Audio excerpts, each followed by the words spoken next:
달란트 이야기라는 제목으로 함께 말씀을 나누도록 하겠습니다. 어느덧 2024년의 마지막 달인 12월이 되었습니다. 교회의 회기상으로는 이 11월 달로 이제 올해 결산을 끝내고 2025년을 준비하고 또 맞이하며 또 새롭게 시작하는 회기가 되겠지만, 우리가 가지며 또 느끼는 생각으로는 그건 행정상의 처리인 것 같고, 내년의 시작은 내년부터 12월은 올해의 마지막이다라는 생각이 우리 가운데 더 깊숙이 있는 것 같습니다. 올해를 한 달도 채 남겨두지 않은 이 시점에서 올 한 해의 결산을 준비하는 마음으로 본문 말씀을 통해 두 가지 질문을 함께 나누어 보고 살펴보려고 합니다. 첫 번째 질문은 하나님께서 우리에게 요구하시는 것은 무엇인가? 라고 하는 질문이고, 두 번째 질문은 우리는 하나님께 무엇을 준비해야 하는가? 라고 하는 질문입니다. 각각의 질문들을 살펴보면서 이 시간 은혜를 나누도록 하겠습니다. 먼저 전체적인 내용부터 보도록 하겠습니다. 오늘 함께 본 말씀은 우리가 잘 알고 있는 그러한 이야기입니다. 어떤 사람이 타국으로 가게 되었는데 떠나기 전에 자신의 종들에게 소유를 맡깁니다. 주인은 각각 그 재능대로 누구에게는 금 5달란트를 주었고 누구에게는 2달란트를 주었으며 또 다른 사람에게는 1달란트를 주었습니다. 그리고 오랜 후에 주인이 돌아오게 됩니다. 그리고 그렇게 돌아온 주인이 자신의 소유를 맡겼던 그 종들과 결산하는 내용, 그러한 이야기가 바로 오늘의 본문 이야기입니다. 그 결과 어떻게 되었습니까? 5달란트를 받은 사람은 5달란트를 남겼습니다. 2달란트를 받은 사람 역시 2달란트를 남겼습니다. 그러나 1달란트를 받은 사람은 어디에 묻었지요? 땅에 묻었다가 주인에게 가져왔습니다. 주인은 이 1달란트를 받은 사람을 질책하고 이 사람을 쫓아내게 됩니다. 이것이 달란트 이야기의 줄거리입니다. 이상의 내용을 보면서 첫 번째 질문, 하나님께서 우리에게 요구하시는 것은 무엇인가? 라는 것에 대해서 한번 생각해 보도록 하겠습니다. 우리 함께 따라해 보도록 하겠습니다. 하나님께서 우리에게 요구하시는 것은 무엇인가? 성도 여러분들께서는 예수님께서 말씀하신 이 달란트 비유, 달란트 이야기 속에서 이 질문의 답이 무엇일 거라고 생각을 하십니까? 하나님이 우리에게 요구하시는 것, 이야기로 본다면 타국으로 떠났던 주인이 다시금 돌아와서 종들에게 바라는 것, 종들에게 원하는 것이라고 할 수 있겠습니다. 과연 무엇을 요구하시는 것일까요? 이익을 남기는 것, 즉 달란트를 더 많이 벌어오는 그런 것일까요? 이 질문의 답을 얻기 위해서 조금 다르게 접근을 해보겠습니다. 성도 여러분들께서는 이 달란트 비유를 또 다른 누군가에게, 자식에게라든지 친구에게라든지 아니면 교회에 처음 등록하여 이제 교회를 막 다니기 시작한 새신자에게 말해준다라고 한다면 이 달란트 이야기를 어떻게 요약하시겠습니까? 대개 사람은 요약을 한번 해보세요 라고 하면 자신이 중요하다고 생각하는 것을 기준으로 뼈대로 삼습니다. 그리고 그 기준을 대상으로 살을 붙여나가기 마련입니다. 이 달란트 비유를 읽는 많은 사람들이 주목하는 지점은 그들의 결말 부분입니다. 5달란트와 2달란트를 받은 사람은 그것들의 배를 남겼고 1달란트 받은 사람은 이익을 내지 못한 채 주인에게 질책을 받아 쫓겨나게 되었다라고 하는 것입니다. 그래서 우리의 시선은 이 내용에 집중하게 됩니다. 그래서 달란트 비유를 요약할 때 이 내용이 핵심이 되는 것입니다. 사람들은 이 달란트 비유의 교훈을 그래서 이렇게 생각하곤 합니다. 5달란트와 2달란트를 받은 사람처럼 충성된 종이 되자, 이익을 남기는 그러한 사람이 되자 땅에 묻어두었던 1달란트 받은 사람처럼 행동하지 말고 받은 달란트를 잘 활용하여 이익을 남기고 주인에게 칭찬받자, 더 많은 것을 받고 주인의 잔치에 참여하자라고 그렇게 생각을 합니다.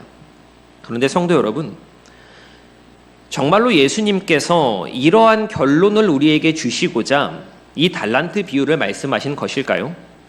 이익을 남겨와라. 이익을 남기면 칭찬을 받고 이익을 남기지 못하면 쫓겨나게 된다.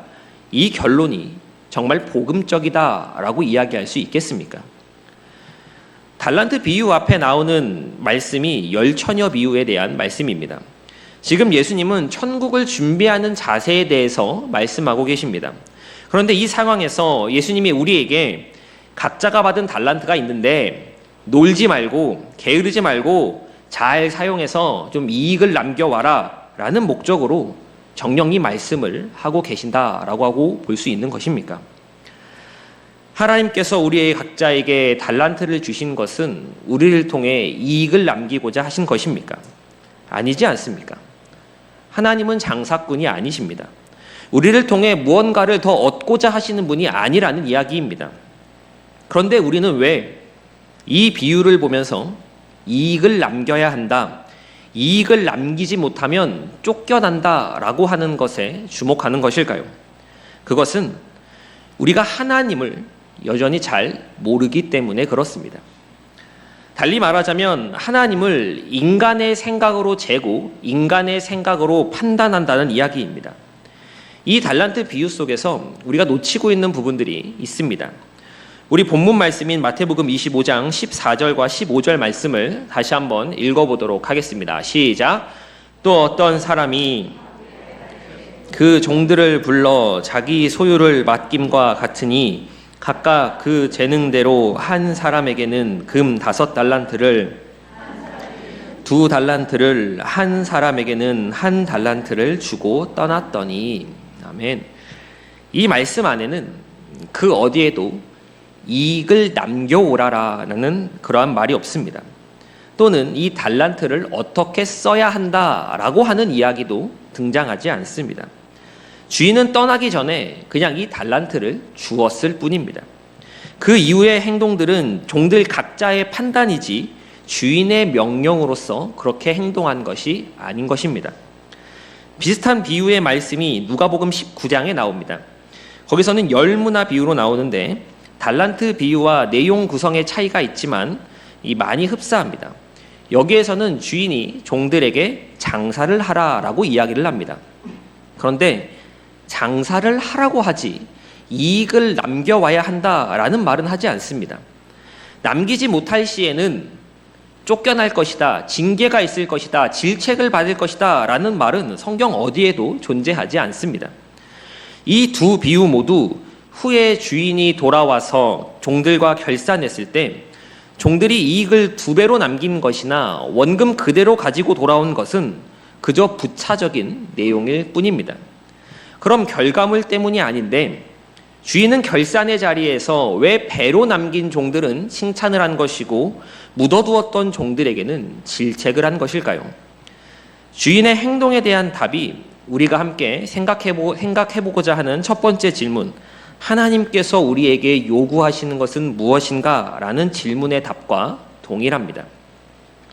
하나님께서 우리에게 요구하시는 것, 그리고 주인이 결산의 자리에서 자신의 종들에게 진정으로 바라고 있었던 것, 그것은 바로 성실입니다. 함께 따라해 보겠습니다. 성실. 우리가 볼 때에는 이익을 남기는 것이 가장 중요하다라고 생각할 수 있겠지만 하나님께서 보시기에 또 이 종들의 주인이 보기에 이익이라고 하는 것은 그리 우선되는 것이 아니었습니다. 주인에게 있어서 이익보다 더 중요한 것은 종들이 보여주는 태도였습니다. 하나님께서 우리에게 요구하시는 것도 같습니다. 하지만 우리는 하나님을 이해할 때에 많은 경우에서 결과 또는 열매를 맺어야만 한다라고 그렇게 생각을 할 때가 있습니다. 물론 믿음의 여정을 가다 보면 충성스럽게 섬기다 보면 열매가 맺히기도 하고 좋은 결과물들이 나오기도 합니다. 열매가 중요하지 않다, 필요치 않다라는 이야기가 아닙니다. 풍성한 열매가 많이 있다면 더할 나위 없이 좋을 것입니다.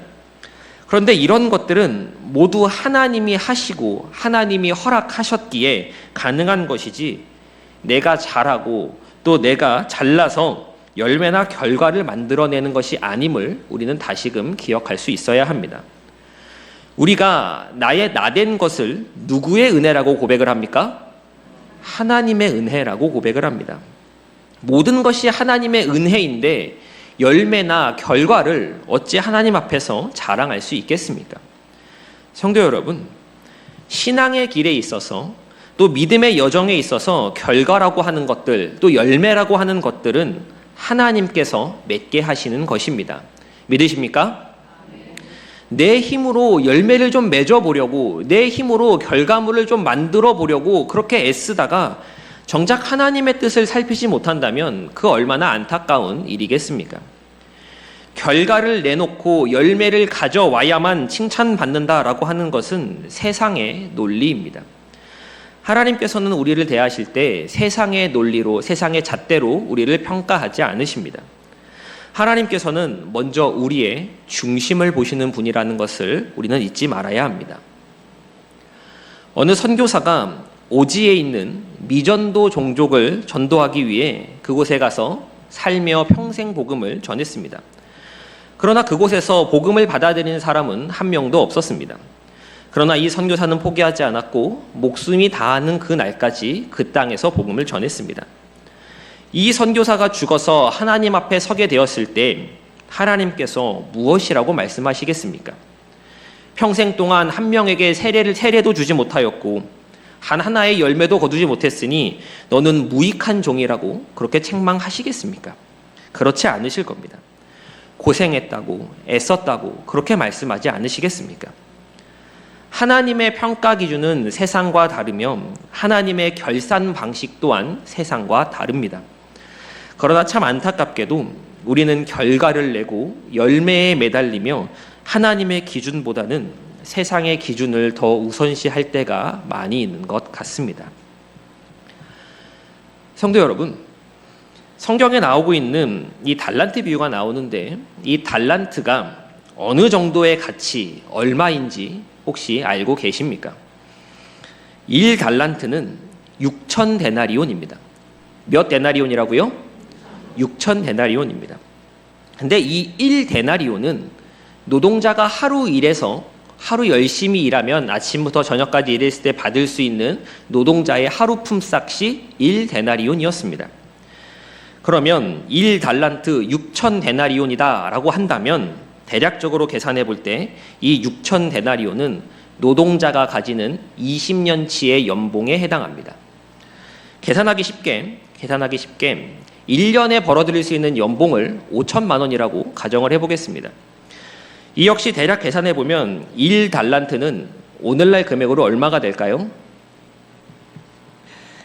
10억이 됩니다. 그럼 2달란트, 2달란트는 얼마가 되겠습니까? 20억이 됩니다. 그럼 5달란트는 얼마가 될까요? 50억이 됩니다.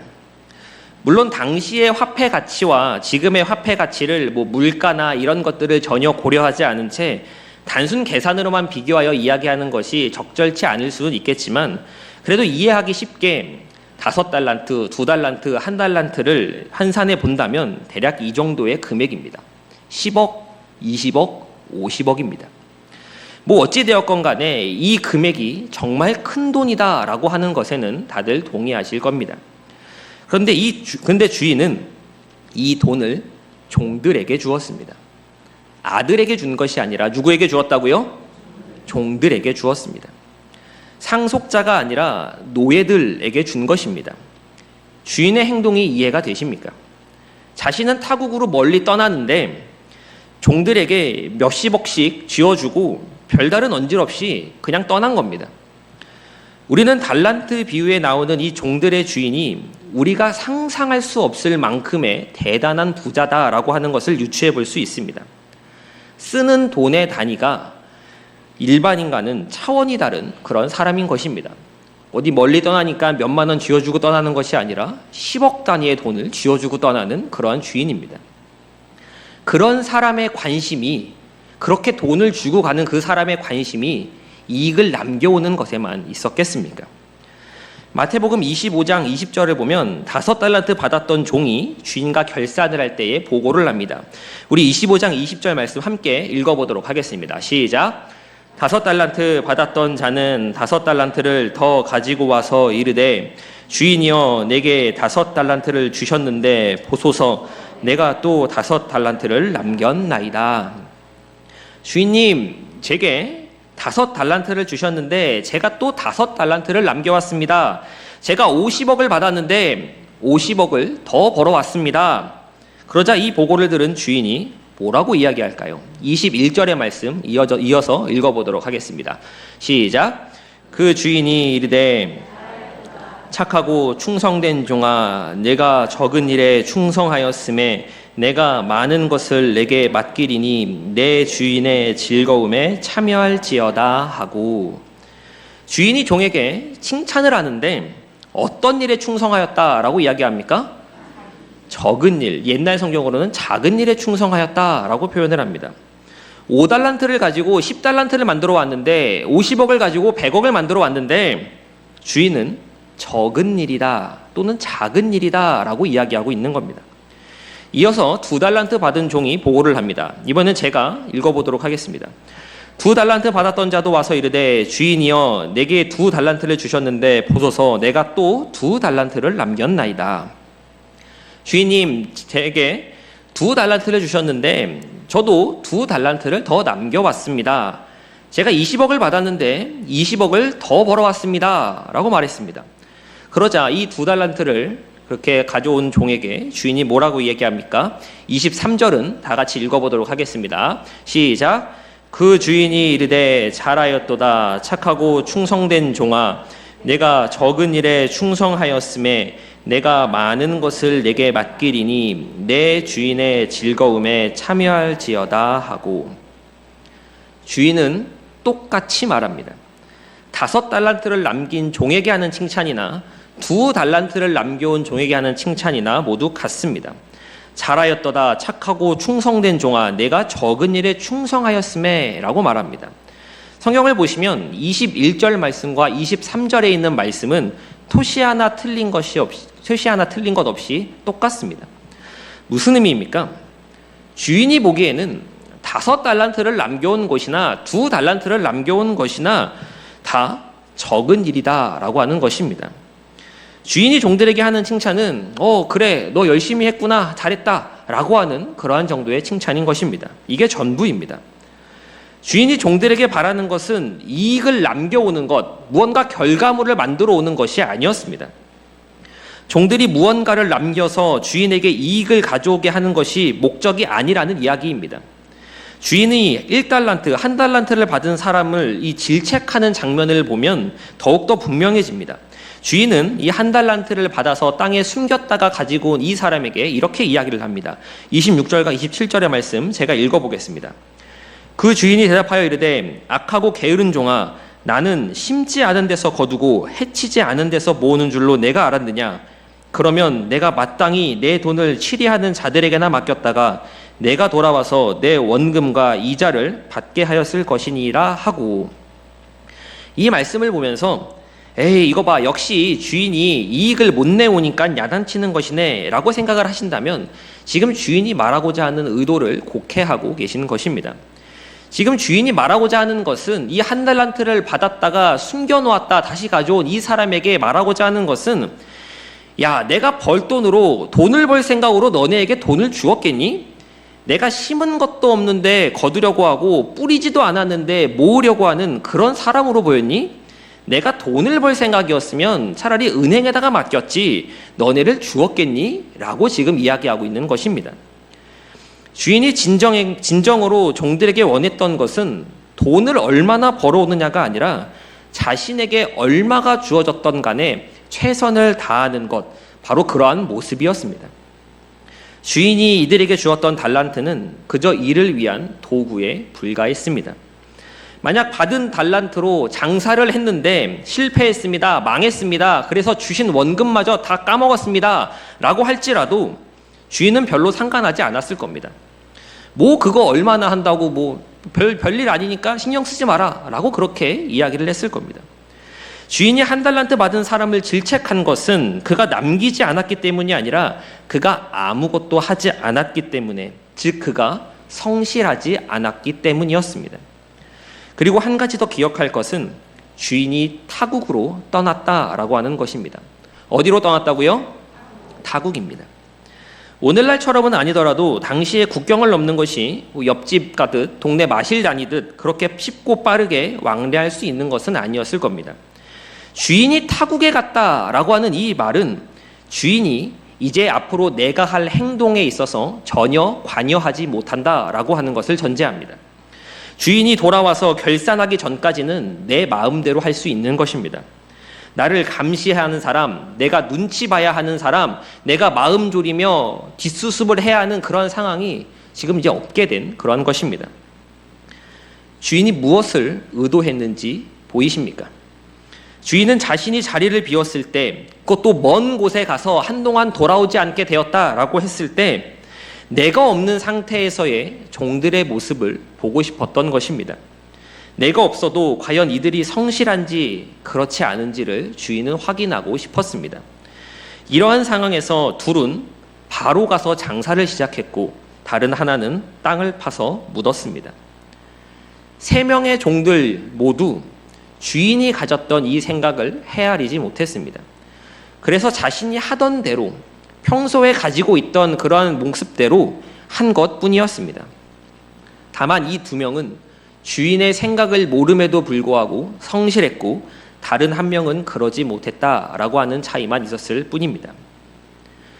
이제 2번째 질문을 보도록 하겠습니다. 2번째 질문이 무엇이었는지 기억이 나십니까? 네, 기억이 잘 안 나시죠? 우리 2번째 질문도 한번 따라해 보도록 하겠습니다. 우리는 하나님께 무엇을 준비해야 하는가? 2번째 질문의 답은 바로 말씀을 드리겠습니다. 우리는 하나님께 무엇을 준비해야 할까요? 그것은 결산입니다. 한번 따라해 보겠습니다. 결산. 종들에게 막대한 부를 주고 타국으로 떠났던 주인은 다시금 종들에게 찾아왔습니다. 성경은 이를 가리켜서 오랜 후에라고 표현을 합니다. 우리는 이 말씀을 앞에 있는 열처녀 비유 말씀과 대조해 볼 수 있습니다. 열처녀가 신랑을 기다립니다. 그런데 신랑이 일찍 왔나요? 더디 왔나요? 더디 왔습니다. 그래서 이들은 졸기 시작합니다. 그러던 가운데 밤중에 이 신랑이 찾아옵니다. 슬기로운 5처녀는 기름을 넉넉히 가졌기에 맞으러 나갔고 미련한 5처녀는 기름이 없어서 나가지 못했습니다. 여기서 가지는 시간적 개념은 아무리 길게 잡아도 24시간이 채 안 됩니다. 밤중에 왔다라고 성경이 기록하고 있기 때문에 그렇습니다. 그런데 열처녀 비유 다음에 이어지는 이 달란트 비유의 말씀 속에서는 이러한 시간적인 제한이 없습니다. 그냥 오랜 후에입니다. 이 정해지지 않은 시간이라고 하는 것이 사람을 참 미치게 합니다. 종들 입장에서 돈을 주고 그렇게 떠난 주인이 다시금 돌아올 텐데 언제 돌아올지를 모른다라고 하는 것이 처음에는 좋았을지 모르겠지만 시간이 흘러갈수록 이걸 어떻게 해야 하나라는 그런 걱정이 늘게 되는 것입니다. 2015년에 개봉된 한국 영화 중에 밀정이라고 하는 영화가 있습니다. 여기 앉아 계신 분들 가운데는 이 영화를 보신 분도 많이 있으실 것 같습니다. 여기서 이정재 씨가 일본 경찰이자 독립군이면서 또 일본의 밀정, 스파이 역할을 합니다. 영화 말미에서 독립군이면서 또 일본 경찰이면서 또 다시금 일본의 이런 밀정 노릇을 한 이정재 씨에게 왜 동지들을 팔아넘겼냐고 전지현 씨가 묻습니다. 이에 대해서 이정재 씨는 이렇게 대답을 합니다. 해방될지 몰랐으니까. 저는 극장에서 이 영화를 봤었는데 지금도 그 대사와 장면이 또렷하게 남아 있습니다. 우리의 신앙에 있어서도 우리가 걸어가는 이 순례의 길에 있어서도 이 대사가 이 장면이 너무나 겹쳐지기 때문에 그랬습니다. 너는 왜 성실하지 못했니? 언제 결산할지 몰랐으니까요. 너는 왜 충성하지 않았니? 주인이 언제 돌아올지 몰랐으니까요. 너는 왜 믿음 생활을 바르게 하지 않았니? 예수님이 언제 재림하실 줄 모르니까요. 저는 지금도 이를 생각하면 가슴이 철렁합니다. 만약 주인이 언제 오는지 알았다면 한 달란트 받은 사람도 무언가를 뭐라도 해볼 수 있는 그러한 시간이 있었을 겁니다. 그러나 주인은 오랜 후에 왔습니다. 종들이 예상할 수 있는 시간이 아닙니다. 예상할 수 없는 시간에 주인은 들이닥쳤습니다. 그래서 그동안 해왔던 것들, 여기에 무엇 하나 더하거나 덜하지 못하고 빼지 못하고 자신이 해왔던 그 모습이 있는 그대로 모두 드러나게 되었습니다. 히브리서 기자는 4장 13절에서 이렇게 이야기를 합니다. 우리 함께 읽어보도록 하겠습니다. 지으신 것이 하나도 그 앞에 나타나지 않음이 없고 우리의 결산을 받으실 이의 눈앞에 만물이 벌거벗은 것 같이 드러나느니라. 성도 여러분, 결산의 때는 반드시 옵니다. 그리고 다시 한번 말씀드리지만 이 결산의 시간, 이 결산은 결과물을 내어놓으며 얼마나 많은 열매를 맺었는지 이야기하고 자랑하는 것, 얼마를 벌어들였는가 확인하는 자리가 아닙니다. 이 결산의 목적은, 하나님께서 가지시는 관심은 우리가 이 땅에서 얼마나 잃었으며 얼마나 가졌고 또 얼마나 성공했는지를 보시고자 하시는 것이 아닙니다. 보시는 것은 단 한 가지, 성실했는가, 최선을 다했는가 라고 하는 것 뿐입니다. 최선을 다했는데도 열매가 보이지 않았다라고 한다면 그건 하나님께서 알아서 참작하시고 판단하실 일입니다. 하나님께서는 우리 손에 들린 것이 아니라 우리의 마음 중심을 보신다는 사실을 우리는 잊지 말아야 할 것입니다. 이제 말씀을 정리하도록 하겠습니다. 하나님께서 우리에게 요구하시는 것은 성실이고 우리가 하나님 앞에서 준비해야 하는 것은 결산입니다. 때가 이르러 주인이 돌아오듯 하나님께서는 우리를 부르시어 이 땅 가운데서 우리가 어떻게 살았는지를 결산하실 터인데 그 결산에서 하나님은 우리의 마음과 생각을 살피실 것입니다. 2024년도 한 달이 채 남지 않았습니다. 성도 여러분들께서는 올 한 해 어떠셨습니까? 나의 신앙은, 나의 경건 생활은 하나님 앞에서 성실하셨습니까? 결산을 받으실 준비가 되셨습니까?